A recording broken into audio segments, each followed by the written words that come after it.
If you struggle with panic attacks, you need to watch this video. Now, panic attacks can be absolutely terrifying. It can really exhaust the body. It can even make you feel like you're in this dreamlike state. It can create physical symptoms that can convince you there's something wrong, that you're gonna go crazy, that you're gonna lose control. And what happens is when people experience panic attacks, they often start avoiding certain places. For example, a lot of people that get panic attacks, they may avoid going to a grocery store because what happens if they get a panic attack in the grocery store and they can't escape? Or what happens if they're in a concert?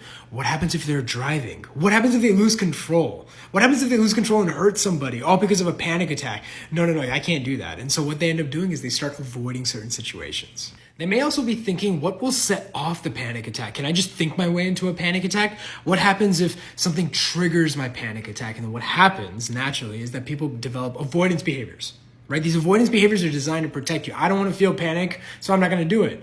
Why don't you want to do something, Shaan? Well, I just don't want to feel the panic attacks. What happens if a panic attack? So I'd rather not go. I'd rather be safe and cautious. If you were like me, you would get this feeling of dread or impending doom. Over time, after I got so many panic attacks, I started getting disconnected. I started getting something called derealization or depersonalization, which is like this out-of-body experience. It happens when you experience really intense anxiety or very intense trauma. So what happens is people that experience panic attacks start avoiding certain places. Now they become agoraphobic, meaning they can't leave their house. Now, when they can't leave their house, it's not the fact that they're fearing going outside. That's not the issue.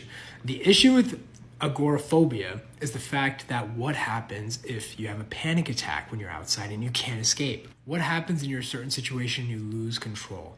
And so what happens is people's confidence start dropping. They feel like they become fragile, and then they start avoiding certain things, and they become very hyper-focused of every physical symptom because they don't want to feel the panic attack. Well, here's the thing.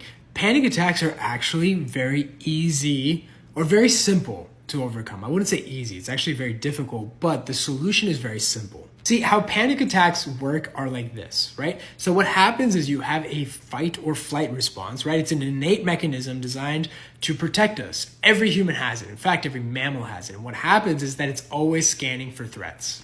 Now, what happens if you had a panic attack in a certain situation? Well, what happens is the nervous system essentially takes a screenshot of that. And what happens is similar situations, it's going to start creating that alarm system, that fight or flight response. For example, what if you have a panic attack in a car?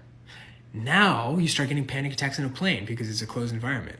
Now you start getting panic attacks when you're in a bathtub. Now you're getting panic attacks in small elevators. So overcoming this is more simple than you think. To learn more, follow this page and join my lives.